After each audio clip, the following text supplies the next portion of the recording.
اس لیے وہ ایک ایسے راستے کی تلاش میں تھے جہاں وہ بغیر جنگ کے اپنی بات منوا سکیں اور عوام کو یہ یقین دلا سکیں کہ گھبرانا نہیں ہے، صورتحال پر مکمل کنٹرول رکھتا ہے ٹرمپ۔ تو اس مقصد کے لیے خلیجی ممالک کی کوٹ اینڈ کوٹ درخواست ان کے لیے ایک سنہری موقع بنتی ہے۔ اب پتہ نہیں کہ ان بیچارے بادشاہوں نے کوئی درخواست کی بھی یا نہیں، ان میں سے کوئی بھی ٹرمپ کی تردید کرنے کی جرت تو نہیں کرے گا نا۔ تو اس پوری صورتحال پر تبصرہ کرتے ہوئے ایک ایرانی نژاد امریکی تجزیہ کار ہیں اور کوئنزی انسٹیٹیوٹ کے ایگزیکٹو نائب صدر ہیں ٹریٹا پارسی۔ انہوں نے کہا کہ ٹرمپ کا یہ بیان دراصل ایک عوامی لچک اور حکمت عملی کی تبدیلی ہے۔ ٹریٹا پارسی کے مطابق ٹرمپ نے قطر، سعودی عرب اور متحدہ عرب امارات کی درخواست کو ایک فیس سیونگ کے ٹول کے طور پر استعمال کیا ہے تاکہ وہ بغیر کمزور نظر آئے اپنی جنگی دھمکیوں سے پیچھے ہٹ جائیں۔ پارسی کا کہنا ہے کہ ٹرمپ کا یہ دعویٰ کہ سنجیدہ مذاکرات جاری ہیں شاید درست ہو، لیکن حقیقی پیش رفت ابھی بہت محدود ہے۔ یعنی وہ کہتے شاید درست کہہ رہا ہو یہ، ویسے ان کو بھی شک ہے کہ اسے سچ بھی بولا یا نہیں بولا۔ تو ان کے خیال میں سب سے اہم نقطہ یہ ہے کہ ٹرمپ نے صرف جوہری ہتھیار نہ ہونے کو شرط اس دفعہ بنایا ہے، جبکہ یورینیم کی جو انرچمنٹ ہے یا موجودہ سٹاک جو ہے یعنی انرچ یورینیم کے ذخیرے کا کوئی ذکر ہی نہیں کیا ہے۔ ٹریٹا پارسی اسے ایک ممکنہ خلا یا کامیابی کی کنجی قرار دیتے ہیں، کیونکہ اس سے ایران کو ایک قسم کا اعتماد ملتا ہے اور ایک امن کی راہ بھی مل سکتی ہے کہ ہاں ہم کچھ پابندیاں قبول کر لیتے ہیں کیونکہ ہم اپنی مرضی سے کریں گے۔ تاہم ٹریٹا پارسی یہ انتباہ کرتے ہیں کہ ٹرمپ جو تاثر دینے کی کوشش کر رہے ہیں کہ وہ مکمل طور پر صورتحال پر کنٹرول رکھتے ہیں، وہ کہتے ہیں حقیقت میں ایسا قطعی نہیں ہے۔ پارسی کے بقول ٹرمپ کو آخرکار سمجھ آ رہا ہے کہ ایران کے ساتھ کشیدگی بڑھانا امریکہ کے لیے نقصان دہ ثابت ہو سکتا ہے، لیکن ٹریٹا پارسی کا مزید کہنا ہے کہ اس احساس کا یہ مطلب ہرگز نہیں کہ مذاکرات میں درکار جو حقیقت پسندی ہے یا نظم و ضبط ہے اور جو تخلیقی صلاحیتیں ہیں وہ بھی یکایک پیدا ہو جائیں گی ٹرمپ میں۔ پارسی اس بیان کو ایک محدود مثبت پیش رفت قرار دیتے ہیں، مگر وارننگ دیتے ہیں کہ مشکل مرحلے ابھی باقی ہیں۔ اب ایک ذہن میں بات رکھیے جو ہم بھولنے نہ، کہ 28 فروری 2026 سے پہلے تک آبنائے ہرمز کھلی ہوئی تھی، اور اس جنگ کے بعد آبنائے ہرمز پہ ایران نے اپنا کنٹرول سنبھال لیا ہے اور اب اپنے ملک کی قانون سازی کر کے اس پر باقاعدہ ایک پرشین گلف اسٹیٹ اتھارٹی بھی قائم کر دی ہے جو اس کو ریگولیٹ کر رہی ہے۔ بہرحال واپس آتے اپنے موضوع کی طرف۔ واضح ہے کہ بظاہر امریکہ اور ایران کے درمیان یہ مذاکرات اگر ہم دیکھیں تو یہ تو پاکستان کی ثالثی میں ہو رہے ہیں، قطر، متحدہ عرب امارات یا سعودی عرب کی ثالثی کے ذریعے تو نہیں ہو رہے ہیں۔ نہ ابھی تک ہم نے نام سنا تھا، قطر کا نام شروع میں آتا رہا ہے لیکن متحدہ عرب امارات کا نام کہیں نہیں آیا۔ اب ٹرمپ کو نظر آ رہا ہے کہ شاید متحدہ عرب امارات بھی اس مصالحتی کام میں یا سہولت کاری میں مذاکرات کے لیے کوئی کردار ادا کر رہا ہے۔ عمان کا نام آتا رہا ہے، ترکی کا نام آتا رہا ہے، ایجپٹ کا نام آتا رہا ہے، لیکن ایران نے واضح کیا اور حال ہی میں دوبارہ اس کو دہرایا کہ وہ امریکہ سے رابطہ کاری بذریعہ پاکستان کر رہا ہے۔ پاکستان نے گزشتہ مہینے ان مذاکرات کی واحد کامیاب نشست کی میزبانی کی تھی جو 10 اور 11 اپریل کو اسلام آباد میں ہوئی تھی، اور پاکستانی ذرائع کے مطابق وہ دونوں فریقوں کے درمیان پیغامات پہنچانے میں اہم کردار ادا کر رہا ہے۔ تاہم معاملات کوئی خاص آسان نہیں ہیں۔ ایک پاکستانی ذریعے نے بتایا ہے کہ دونوں فریق اپنی اپنی شرائط پر ڈٹے ہوئے ہیں اور بار بار اپنے مطالبات بدل رہے ہیں اور ان کے پاس زیادہ وقت بھی نہیں بچا ہے۔ امریکی میڈیا کے مطابق ایران کی طرف سے اتوار کو پاکستان کے ذریعے بھیجی گئی جو نئی تجاویز تھی، جو کہ پاکستان کے وزیر داخلہ محسن نقوی وہاں پر لکھے گئے تھے اور وہاں پہ 2-3 دن ٹھہرنے کے بعد وہ واپس آئے ہیں، جبکہ جو امریکہ کو جواب ایران نے دیا، محسن نقوی کی جو تجاویز لے کر گئے تھے امریکہ کی، ان کے جواب میں جو ایران نے جواب دیا وہ جواب اب امریکہ کو مل چکا ہوا ہے، لیکن محسن نقوی 2 دن تک مزید ٹھہرے رہے۔ کیوں ٹھہرے رہے خدا بہتر جانتا ہے، کیونکہ اب چیزیں اتنی ٹرانسپیرنٹ بالکل نہیں، اور ظاہر ہے کہ ایسے مذاکرات جس میں اتنی آپ دیکھ رہے ہیں کہ مذاکرات ہو رہے ہوتے ہیں، جنگیں شروع ہو جاتی ہیں، اور جنگیں ہو رہی ہیں تو ایک دم سے مذاکرات شروع ہو جاتے ہیں، تو اس میں کوئی کسی پر اعتبار نہیں کر رہا ہے۔ ایک کمپلیٹ میوچل ٹرسٹ ہے، ایک کمپلیٹ کولیپس ہے ٹرسٹ کا ایک دوسرے کے اوپر۔ بہرحال پاکستان کے ذریعے بھیجی گئی نئی تجاویز میں جو امریکہ کی طرف سے آئی تھی صرف معمولی اور ظاہری تبدیلیاں کی گئی، جبکہ اہم نکات پر کوئی پیش رفت نہیں ہوئی۔ تو ایران اب اپنے نیوکلیر پروگرام پر کوئی حد قبول کرنے کے لیے آمادہ نہیں ہے،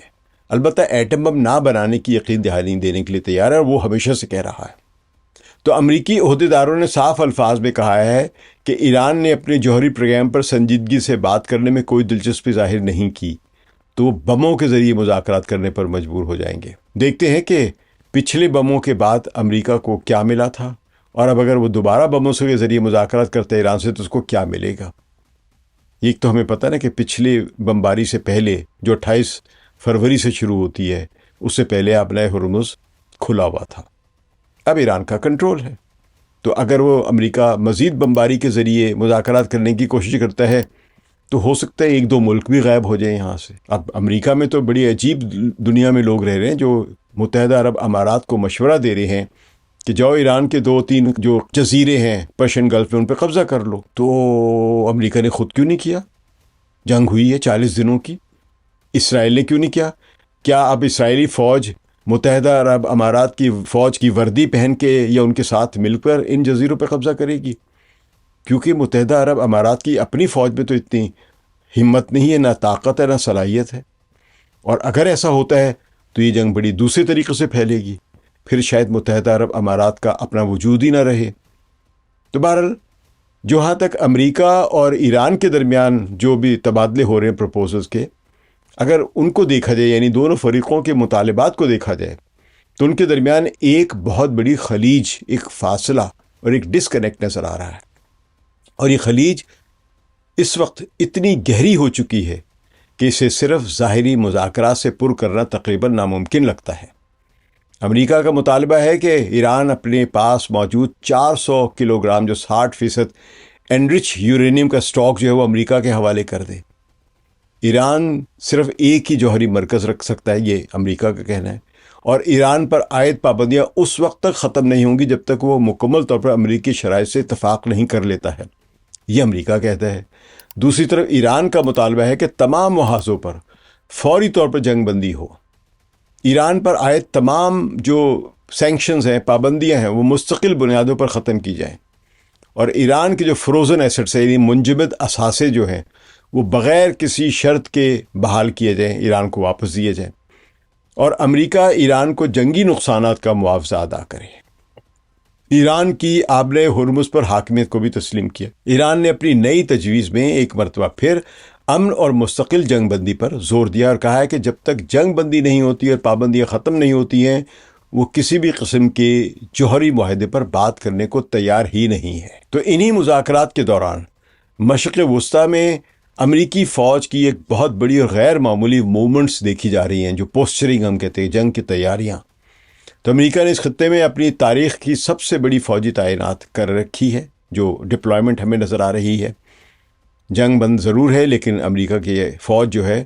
وہ پرشین گلف کے اندر تو تباہ ہے، لیکن پرشین گلف کے باہر کے حصوں میں انہوں نے یہ تعینات رکھی ہیں کہ کسی بھی جنگ کی صورت میں وہ موو کر سکتے ہیں، یعنی فوجی کارروائی شروع کر سکتے ہیں۔ امریکی بحریے کے 3 بڑے ایئر کرافٹ کیریئرز جو ہیں، یعنی طیارہ بردار جو جہاز ہے، جن میں USS boxer, USS Abraham Lincoln اور USS جارج بش شامل ہیں، یہ اپنی پوری اسٹرائکس گروپس، یعنی ان کے جو ساتھ جو ان کے اور دوسرے فریگیٹس ہوتے ہیں، ڈسٹرائز ہوتے ہیں، سب میرینز ہوتی ہیں، ان کے ساتھ یہ خلیج فارس کے قریب کے سمندروں میں پوزیشن سنبھال کے بیٹھے ہوئے ہیں، اور اس کے ساتھ ہی فضا میں ان کے جدید ترین ایندھن فراہم کرنے والے جو ری فیولنگ ٹینک ہے KC-135 وہ بھی موجود ہے، AWACS بھی موجود ہے، 5th جنریشن کی لڑاکا طیارے F-35، F-15، F-12، F-16، F-18 یہ سب موجود ہیں، پھر آرٹلری ہے۔ تو امریکی فوج کی جو ماہر ناز جو اسکواڈرنز ان کے بہت سارے وہ بھی ہائی الرٹ ہیں۔ تو فوجی ماہرین کا کہنا ہے کہ یہ وہ تیاریاں نہیں ہیں جو صرف دفاع کے لیے کی جاتی ہیں، بلکہ یہ اس بات کی طرف ایک واضح اشارہ ہے کہ امریکہ کسی بھی وقت ایک اچانک اور تیز رفتار حملہ کر سکتا ہے۔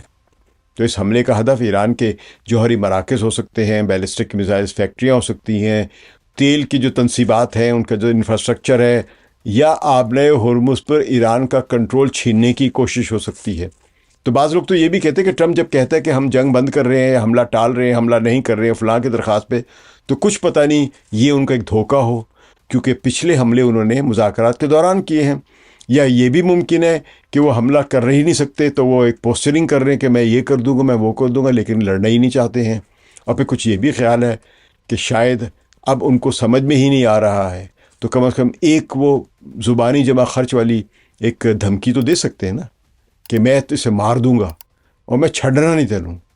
اور کچھ کر بھی نہیں سکتے۔ تو ظاہر ہے اس حالت میں ایران بھی جو ہے وہ ہاتھ پہ ہاتھ دھرے تو نہیں بیٹھا رہے گا نا۔ اس نے اپنی جو ان کی جو ملٹری ہے، ان کے جو پاسداران ہیں، ان کے جو گارڈز ہیں، ان کو ہائی الرٹ پر کر دیا ہے اور خبردار کیا ہے کہ اگر امریکہ نے کوئی غلطی کی تو اس کا بھرپور جواب دیا جائے گا۔ اس کے ساتھ ایران نے ایک ایسا ہتھیار بھی میدان میں اتارا ہے جس کا ذکر اکثر اب نہیں کیا جاتا ہے، لیکن اب یہ بہت زیادہ بات ہو رہی ہے، اور یہ بہت ہی تباہ کن ہتھیار ہے ایران کے ہاتھ۔ ایران کے سمندری پانیوں کے نیچے سے بین الاقوامی انٹرنیٹ کی فائبر آپٹک کیبلز گزرتی ہیں، جو خلیجی ممالک اور انڈیا اور یہاں سے یورپ کو آپس میں ملاتی ہیں، مغرب کو آپس میں ملاتی ہیں، ان کو جوڑتی ہیں۔ ان کیبلز کے ذریعے روزانہ کھربوں ڈالر کا جو بھی کہہ رہے کہ انٹرنیشنل جو ہے فائنینشیل جو ٹرانزیکشنز ہیں، لین دین ہے، اور جو ٹریڈ کے جو سودے ہوتے ہیں آپس میں، وہ ان کیبلز کے ذریعے ممکن ہوتے ہیں۔ آپ یہ سمجھ لیجئے کہ جو سیٹلائٹس کے ذریعے جو ٹرانسمیشن ہوتی ہے انفارمیشن کی، ڈیٹا بائٹ سے ہوتی ہے، وہ شاید کل جتنا بھی ہوتا ہے اس کا 5% بھی نہیں ہے۔ باقی 95% جتنا بھی ڈیٹا ٹرانسفر ہوتا ہے وہ ان کیبلز کے ذریعے ہوتا ہے۔ تو ایران نے خبردار کیا ہے کہ وہ ان کیبلز کو اپنے کنٹرول میں لے سکتا ہے، اور اگر ان میں کوئی ڈسرپشن آئی تو اس سے عالمی معیشت کو بہت بڑا نقصان پہنچے گا، بلکہ کولیپس کر دے سب کچھ۔ ایران کا کہنا ہے کہ وہ آبِ ہرمز پر اپنی مکمل خود مختاری جو ہے برقرار رکھے گا، اور اس معاملے میں کسی قسم کا سمجھوتا نہیں کرے گا۔ تمام تر سفارتی کوششوں اور ٹرمپ کے حملہ نہ کرنے کے اعلان کے باوجود صورتحال انتہائی خطرناک ہے۔ ٹرمپ نے اگرچہ ایک بار پھر حملہ ملتوی کر دیا ہے اور اپنے آپ کو ایک دانش مند قائد کے طور پر پیش کرنے کی کوشش کی ہے، لیکن حقیقت یہ ہے کہ امریکہ اور ایران کے درمیان تمام تر بنیادی اختلافات وہیں پر کھڑے ہیں جوں کہ تو موجود ہے۔ ایک طرف امریکہ اپنی پوری فوج کی اور فوجی طاقت کے ساتھ ایران کو گھیرے میں لیے ہوئے ہے، تو دوسری طرف ایران اپنے علاقائی مفادات اور جوہری پروگرام پر ڈٹا ہوا ہے۔ پاکستان کی ثالثی کے باوجود مذاکرات تعطل کا شکار ہیں، اور اس میں پاکستان کی کوئی غلطی نہیں، کیونکہ پاکستان نے سارے مذاکرات کا سلسلہ ہی ڈونلڈ ٹرمپ کے کہنے پر شروع کیا تھا۔ تو اگر ڈونلڈ ٹرمپ بھی کسی ایک جگہ کھڑا نہیں رہتا تو پاکستان کیا کر سکتا ہے؟ اور ایران پھر ڈونلڈ ٹرمپ پر کیوں بھروسہ کرے؟ بلکہ کوئی بھی ملک کیوں بھروسہ کرے؟ ابھی وہ چین بھی گئے تھے، تو چین کے صدر کا جو ایک رویہ رہا ڈونلڈ ٹرمپ کے ساتھ، وہ بڑا واضح ہے کہ بھائی میچور بنو، ہمیں اپنے لیے خطرہ نہ سمجھو، بلکہ آؤ مل کے دنیا کو ترقی دیں۔ لیکن ڈونلڈ ٹرمپ کو یہ بات سمجھ نہیں آ سکتی، کیونکہ امریکہ کا جو سرمایہ دارانہ نظام ہے اس میں زیرو سم گیم دیکھی جاتی ہے کہ یا میں جیتوں گا یا تم جیتو گے۔ جس طرح جوئے کے اڈے پہ ایک جواری کہتا ہے یا میں جیتوں گا یا تم جیتو گے، ہم دونوں جیت ہی نہیں سکتے، کیونکہ سٹیک میں جو شرط پہ یا داؤ پہ جو رقم لگی ہے وہی یا ادھر جائے گی ادھر جائے گی۔ یہ امریکہ میں کے صدر ڈونلڈ ٹرمپ کی ذہنیت ہے۔ پاکستان کی ثالثی کے باوجود مذاکرات بھارت تعطل کا شکار ہیں، اور خلیجی ممالک کی درخواست پر حملہ روکنا ٹرمپ کے لیے صرف ایک عارضی قسم کی آپ کہہ لیں فیس سیونگ کا عمل نظر آتا ہے۔ آنے والے دن فیصلہ کن ہوں گے کہ اس خطے میں امن قائم ہوتا ہے یا ایک نئی اور تباہ کن جنگ کا آغاز ہوتا ہے۔ ٹرمپ یہ نہ بھولیں کہ 28 فروری سے پہلے آبِ ہرمز کھلا تھا۔ اب اگر جنگ دوبارہ شروع ہوتی ہے تو اور کیا کیا وہ ہارتے ہیں، یہ جواری اچھی طرح جانتے ہیں۔ شکریہ۔ ثقلین امام کو اجازت دیجیے۔ خدا حافظ۔